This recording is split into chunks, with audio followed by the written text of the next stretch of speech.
Assalamualaikum warahmatullahi wabarakatuh. Perkenalkan saya Agus Siswanto dan selamat datang kembali di YouTube channel kami.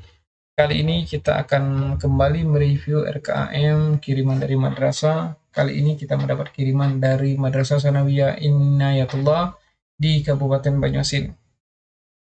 Untuk itu sebelum kita melakukan atau mereview RKAM, tidak henti-hentinya dan tidak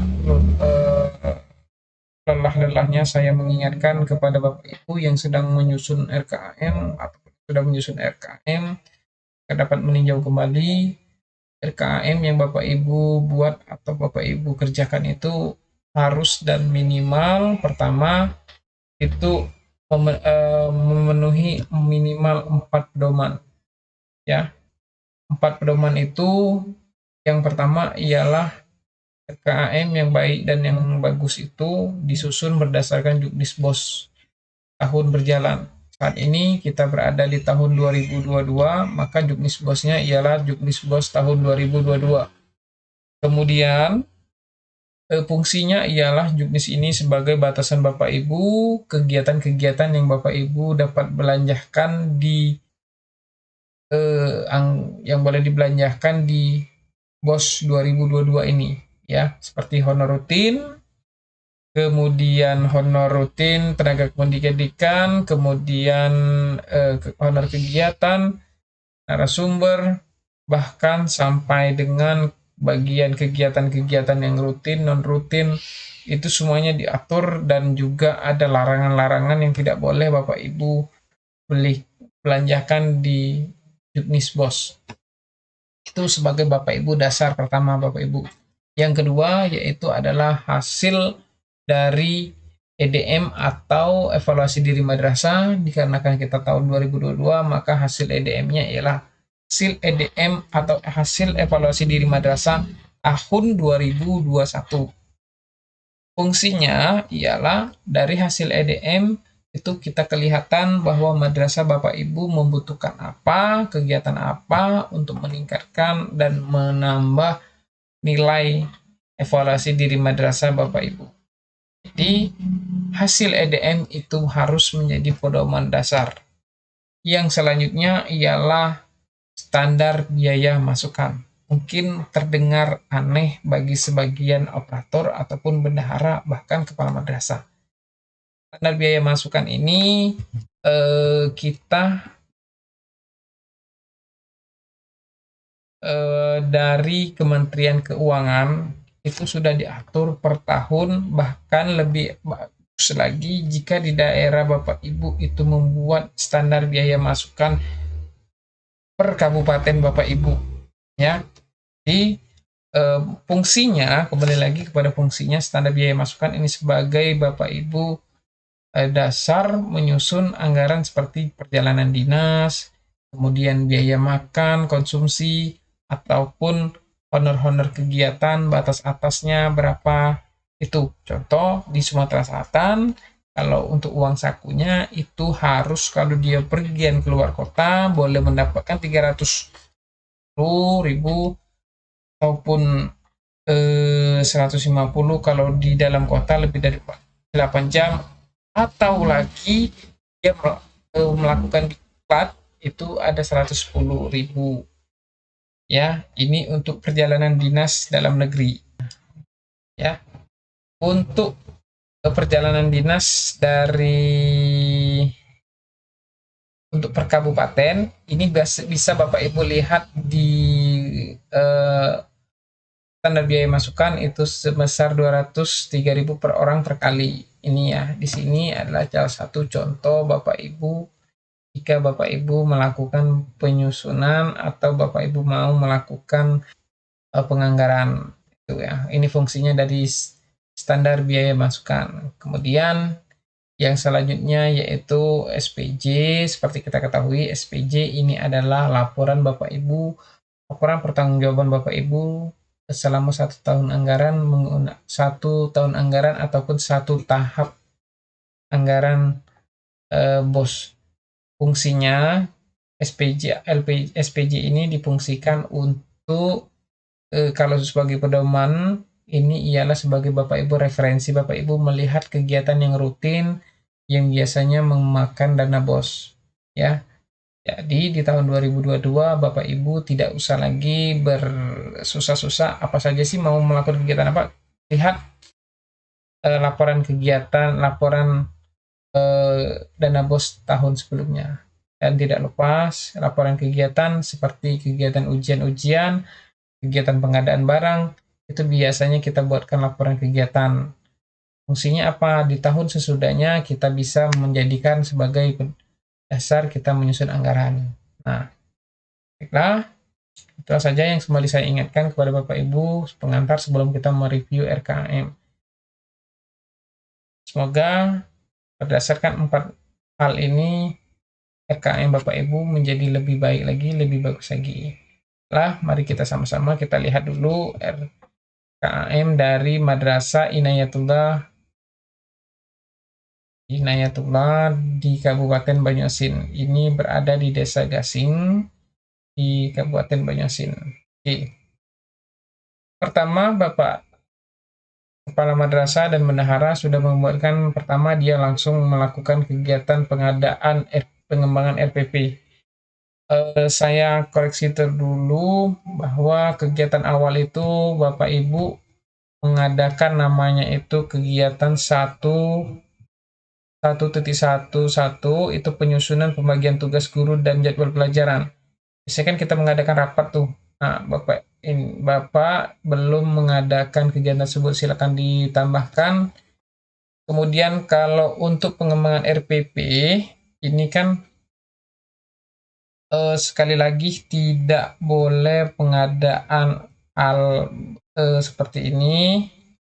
Ini tidak boleh dimasukkan kegiatan pengembangan RPP. Kalau mau mengadakan pengembangan RPP, ini biasanya komponen biayanya konsumsi, kemudian fotokopi,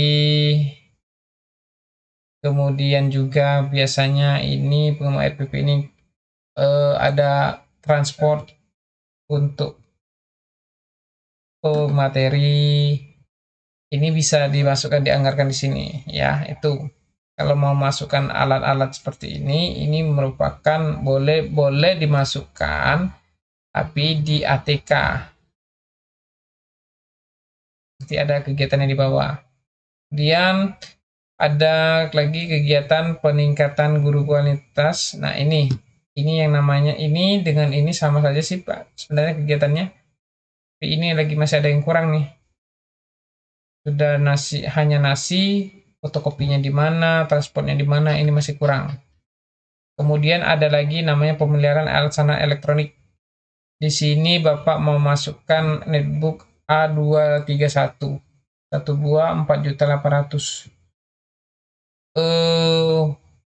Kalau maunya pemeliharaan, artinya perbaikan tuh. Menjaga elektronik tersebut biar tetap optimal di madrasah. Artinya bukan pengadaan pembelian. Sekali lagi, kalau Bapak mau mengadakan pembelian laptop, jangan dimasukkan kegiatan pemeliharaan. Kegiatan pemeliharaan ini seperti yang perbaikan laptop, pemeliharaan misalkan kit-kit, misalnya kerangka-kerangka atau elektronik-elektronik yang berada di sekolah itu boleh. Ya, kalau pembelian netbook itu bukan salah masuk kamarnya nih Pak. Ya, ini salah.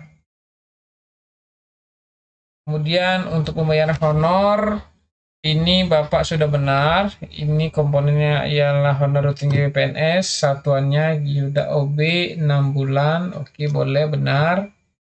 Untuk ini sama juga benar. Saya lihat juga ini ya, masih OB boleh. Kalau operator Bapak mau bayarkan dia itu selama 6 bulan, mau tidak mau harus dibuatkan seperti ini. Tidak boleh dibuatkan outsourcing. Outsourcing kan jatuhnya OKA tuh. Kalikan 6 bulan tidak boleh. Tapi kalau seperti ini boleh. Nah, ini kegiatan yang ini tadi, yang pengembang EPP komponen biayanya, silakan Bapak pindahkan ke sini. Ya, masukkan ke sini. Kemudian ada kegiatan pemberdayaan perpustakaan, artinya mau pembelian alat tulis kantor. Oke, sudah benar. Alat tulis kantor, maaf, dikoreksi. Buku ya, pembelian buku. Kemudian token listrik ini ya oke, karena madrasah ini menggunakan token ya.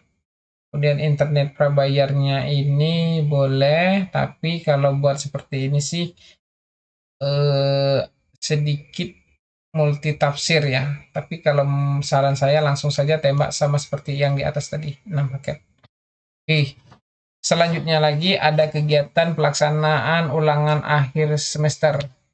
Ingat Pak, kita masih menggunakan dana tahap 1 ya.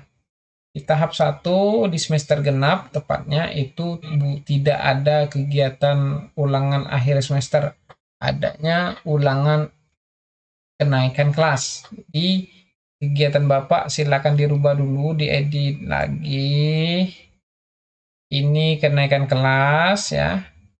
Kemudian untuk komponen biayanya ini sekali lagi tidak boleh, yang lainnya boleh.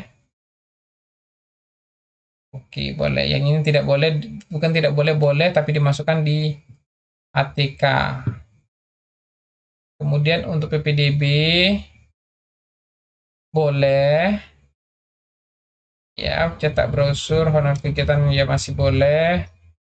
Biaya materai sekali lagi tidak boleh dimasukkan di sini karena ini merupakan alat tulis kantor, jadi masukkan kembali ke di pengadaan alat tulis kantor.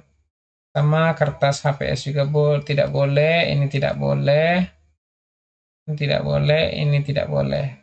Boleh dimasukkan tapi di alat tulis kantor yang ada di atas tadi. Kemudian kita ada kegiatan pemilihan mobiler, yaitu meja kayu, artinya perbaikan meja kayu. Kita lihat dulu 15 unit, 15 meja lebih kurang, tapi nominalnya ini terlalu besar.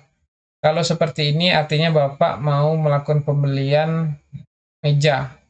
Sedangkan kegiatan kita ini pemeliharaan, yang namanya pemeliharaan itu perbaikan. Perbaikan itu misalkan mejanya itu atasnya sudah rusak, kita ganti dengan triplek baru, artinya komponen biayanya ini triplek nih.